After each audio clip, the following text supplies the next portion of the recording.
రెడ్డిగా వరద ప్రభావిత ప్రాంతాల్లో సహాయక చర్యల కోసం చంద్రబాబు చేస్తున్నటువంటి కృషి ఫలిస్తుందని చెప్పొచ్చు. నిన్నటి నుంచి కూడా విజయవాడకు పెద్ద సంఖ్యలో పవర్ బోట్స్ కావాలని చెప్పి కోరుకున్నారు. ఇదే విషయంపై నిన్న కేంద్రంతో కూడా మాట్లాడారు ఏపీ సీఎం చంద్రబాబు. ప్రస్తుతం పవర్ బోట్స్ ద్వారానే సింగ్ నగర్ ముంపు ప్రాంతంలో ఆహార పంపిణీ కూడా జరుగుతోంది. ఇళ్ల నుంచి బాధితులను బయటకు తెచ్చే పనులు వేగం పుంజుకున్నాయి. పునరావాస కేంద్రాలకు వెళ్లే వాళ్లకు దుస్తులు కూడా ఇవ్వాలంటూ కూడా చంద్రబాబు ఆదేశాలు జారీ చేశారు. పాల ప్యాకెట్లు, ఆహారం, నీళ్ల బాటిళ్లు అందిస్తున్నట్లు చెప్పారు.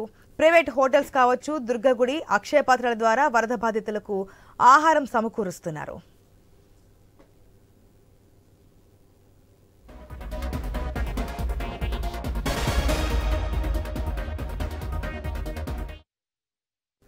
ఇక సీఎం చంద్రబాబు వరుసగా రెండో రోజు సింగ్ నగర్ లోని వరద ప్రభావిత ప్రాంతాల్లో పర్యటించారు.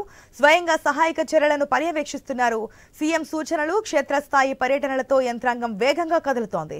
ముంపు ప్రాంతాల్లో స్వయంగా సీఎం రాత్రంతా పర్యటించారు. వర్షంలోనే బోట్ ఎక్కి బాధితుల వద్దకు వెళ్లారు.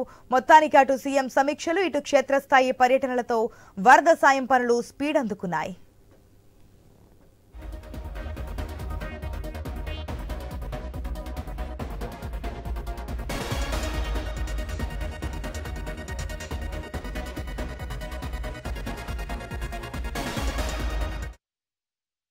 హెలికాప్టర్ల ద్వారా వరద బాధితులకు ఆహారం, నీళ్లు, పాలు అందజేయాలని సీఎం చంద్రబాబు ఆదేశించారు.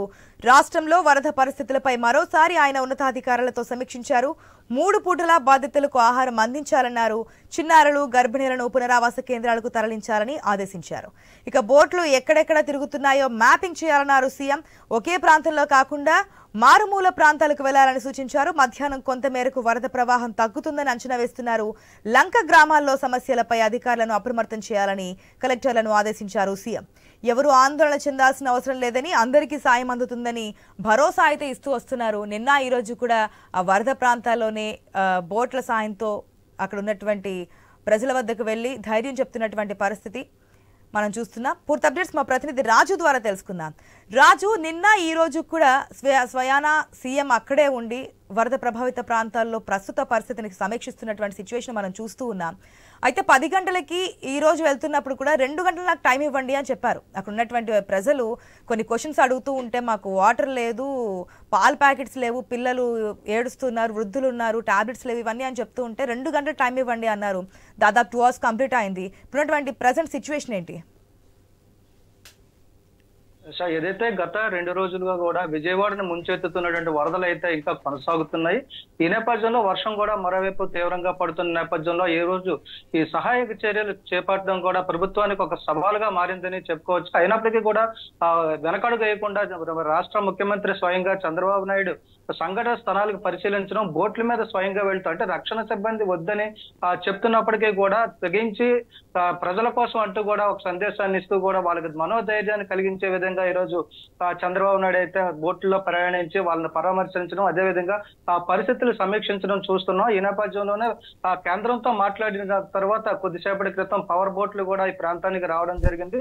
వాటిని ఎక్కడ వినియోగించాలి, ఎలా వినియోగించాలి అనే దాని మీద కూడా పూర్తిగా అయితే అధికారులకి ఆదేశాలు ఇవ్వడం జరిగింది. దాని ప్రకారం కూడా ఏవైతే ఎన్డీఆర్ఎఫ్ బృందాలు కానీ, ఎస్టీఆర్ఎఫ్ బృందాలు కానీ, అదేవిధంగా ఈ బోట్లు ఏవైతే వచ్చాయో వీళ్ళందరూ కూడా సహాయక చర్యలు అయితే నిమగ్నమై ఉన్నారు. మరోవైపు చూసుకుంటే దాదాపు అంటే 60 సంవత్సరాల వయసు ఉన్నటువంటి వృద్ధులు కూడా ఇంతటి విపత్తును ఎప్పుడు చూడలేదు విజయవాడలో అని చెప్పి కూడా చెప్తుండడం అయితే ఆశ్చర్యం కలిగిస్తుంది. ఆ బుడిమేరు వాగు పొంగడంతో పాటు మరోవైపు కృష్ణానది కూడా వరద పోటెత్తడంతో అయితే ఈ పరిస్థితి వచ్చిందని కూడా ప్రాథమికంగా చెప్తున్నారు. మరోవైపు చూసుకుంటే రాష్ట్రంలో ఉన్నటువంటి చాలా మంది, లక్షల మంది ప్రజలకైతే ఉపాధి అవకాశాలు కల్పిస్తూ కూడా పొట్ట చేత పట్టుకుని వచ్చిన వాళ్ళకి ఆదరించినటువంటి విజయవాడ ఈ రోజు ఆహార పానీయాల కోసం ఎదురు చూస్తున్న ఒక దయనీయ స్థితికి అయితే ఈ రోజు రావడం జరిగింది. ఇది ఒక చాలా బాధాకరమైన విషయంగా చెప్పుకోవచ్చు. ఈ విపత్తు నుంచి అయితే ప్రజల్ని రక్షించేందుకు రాష్ట్ర ప్రభుత్వం పూర్తిగా శ్రమిస్తున్న పరిస్థితులు అయితే మనం చూస్తున్నాం. అయితే ఇంకా వరద తగ్గడానికి అయితే ఇంకా సమయం పట్టే అవకాశాలు ఉన్నట్టుగా కూడా అధికారులు అయితే చెప్తున్నారు. అయినప్పటికీ కూడా కొన్ని గంటల్లోనే వీటిని సరిచేస్తామని చెప్పి ముఖ్యమంత్రి కూడా చెప్తున్నారు. సహాయక చర్యలు కూడా చేపట్టడంతో పాటు ఎవరైతే బిల్డింగులు, ఎత్తైన బిల్డింగుల్లో చిక్కుకొని తిండి తిప్పలు లేకుండా రాత్రంతా కూడా బిక్కుబిక్కుమంటూ ప్రాణాలు అరచేతి పెట్టుకొని ఎవరైతే ఉన్నారో వాళ్ళందరినీ కూడా పునరావాస కేంద్రాలకు తరలించే ఏర్పాట్లు చేస్తున్నారు. మరోవైపు ఈ వరద నీటిని బయటికి తరలించే ఏర్పాట్లు కూడా సాంకేతిక పరంగా ఉన్నటువంటి చర్యలన్నీ కూడా తీసుకొని వాటిని మెకానికల్ గా ఉన్న అవకాశాలు కూడా తీసుకొని వరద నీటిని బయటికి పంపించే ప్రయత్నాలు కూడా చేస్తున్నారు. ఎప్పుడు కూడా కృష్ణా నదిలో ఉండేటువంటి బోట్లు ఈ రోజు కృష్ణా నదిలో కృష్ణా జిల్లాలోనే కృష్ణా విజయవాడ పట్టణంలో ఉన్నటువంటి ప్రజలు స్వయంగా తమ ఇళ్ల ముందుకు రావడం కూడా వాళ్ళనైతే ఒక భయానికి గురి చేస్తున్న పరిస్థితి కనిపిస్తుంది.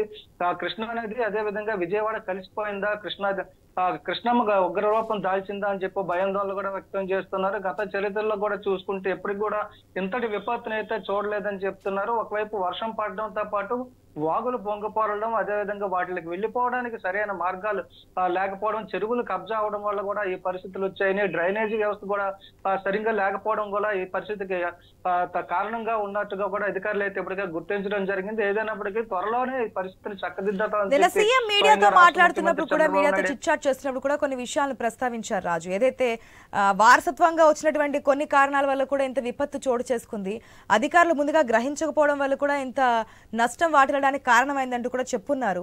మరి కేంద్రం నుంచి ఏదైతే పవర్ బోట్లకు సంబంధించి సాయం అడిగారు, హెలికాప్టర్లు కావాలని చెప్పి కోరారు, వీటికి సంబంధించిన అప్డేట్స్ ఏ విధంగా ఉన్నాయి? ఇంకా ముంపు ప్రాంతాల్లో ఉన్నటువంటి ప్రజలను ఎప్పటిలోగా సురక్షిత ప్రాంతాలు తరలించే అవకాశాలు కనిపిస్తున్నాయి?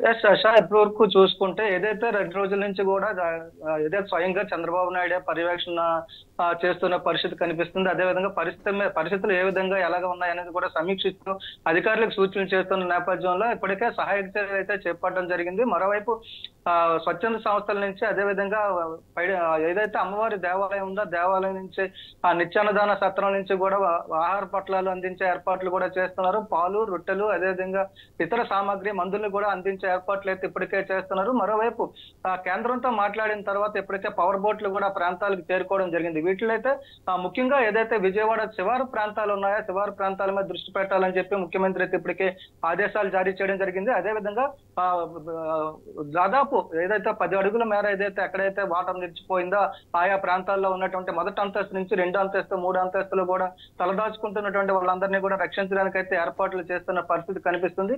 ఎప్పటికే చూసుకుంటే అసలు ఈ వరదకు ప్రధానంగా కారణం చూసుకుంటే గత కొన్నాళ్లుగా కూడా నిర్వహణ లోపం కనిపిస్తుంది. అదే విధంగా డ్రైనేజ్ వ్యవస్థ కూడా సరిగ్గా లేకపోవడం, అదే కాకుండా కొన్ని ప్రాంతాల్లో అయితే శివారు ప్రాంతాల్లో చెరువులు కూడా కబ్జా చేసి నివాస ప్రాంతాలు ఏర్పాటు చేయడం, వాటి మీద అధికారుల పర్యవేక్షణ లేకపోవడం కూడా ఈ రోజు ఈ వరదలకు కారణంగా అయితే ప్రధాన కారణంగా అయితే వినిపిస్తుంది. కానీ ప్రస్తుతం అయితే ఉన్న పరిస్థితిని చక్కదిద్దే ఏర్పాట్లలో రాష్ట్ర ప్రభుత్వం ఉంది. ఇది కూడా ఈ రాష్ట్ర ప్రభుత్వానికి ఒక కష్టతరమైన పనిగానే చెప్పుకోవచ్చు. గతంలో చూసుకుంటే చంద్రబాబు నాయుడు 2014లో అధికారం చేపట్టిన తర్వాత హుదూద్ తుఫాన్ ఏదైతే ఉత్తరాంధ్రని కకావికలం చేసిందో అదే తరహాలో ఈ రోజు ఇప్పుడు మళ్ళీ అదే చంద్రబాబు నాయుడు ముఖ్యమంత్రిగా ఉండేటప్పుడు అయితే విజయవాడ విజయవాడ చుట్టుపక్కల ఉన్న ఆ ప్రాంతాలన్నీ కూడా ఇంచుమించు అదే పరిస్థితిని తలపిస్తున్నాయి. అయినప్పటికీ కూడా గత అనుభవాలను తీసుకొని ఇప్పుడు సహాయక చర్యలు అయితే చేపట్టడం జరుగుతుంది. అదేవిధంగా చాలా ప్రాంతాలు, చాలా కాలనీస్ లో అయితే ఇప్పటికే ప్రజలతో సంబంధం, అక్కడ ఉన్నటువంటి నిర్వాసితులకి ప్రజలతో సంబంధాలు తెగిపోయి వాళ్ళు రక్షించే ప్రయత్నం అయితే కూడా పూర్తిగా జరుగుతుందని చెప్పుకోవచ్చు. కానీ మరొక కొన్ని గంటలు కాదు, కనీసం రేపటి వరకు కూడా ఈ పరిస్థితి కొనసాగే అవకాశం కనిపిస్తుంది. ఎంత చర్యలు తీసుకున్నప్పటికీ కూడా వాటికి సహకరించే ఏవైతే వనరులు ఉన్నాయో వనరులు కూడా ఉండాల్సిన నేపథ్యంలో వాటిని కూడా సమకూర్చుకొని ప్రజలను రక్షించే కార్యక్రమాన్ని అయితే తీసుకెళ్లాల్సిన పరిస్థితి కనిపిస్తున్న నేపథ్యంలో కేంద్ర సహాయాన్ని కూడా రాష్ట్ర ముఖ్యమంత్రి అయితే కోరుతున్న నేపథ్యంలో ఇప్పటికే కేంద్రం కూడా స్పందించి దీనికి సంబంధించి కూడా అవసరమైనటువంటి బోట్లని అదేవిధంగా హెలికాప్టర్లు కూడా పంపించేందుకు సిద్ధంగా ఉంది. ఇప్పటికీ కొంతవరకు అయితే బోట్లు వచ్చాయి. అదేవిధంగా రాష్ట్రంలో ఉన్నటువంటి ఇతర ప్రాంతాల్లో ఉన్నటువంటి బోట్లు కూడా తరలించి వాటి ద్వారా కూడా ఎవరైతే బాధితులు ఉన్నారో వాళ్ళందరినీ కూడా సురక్షిత ప్రాంతాలకు తరలించే ఏర్పాట్లు చురుగ్గా సాగుతున్నాయని చెప్పుకోవచ్చు. Right Raju, thanks for the update.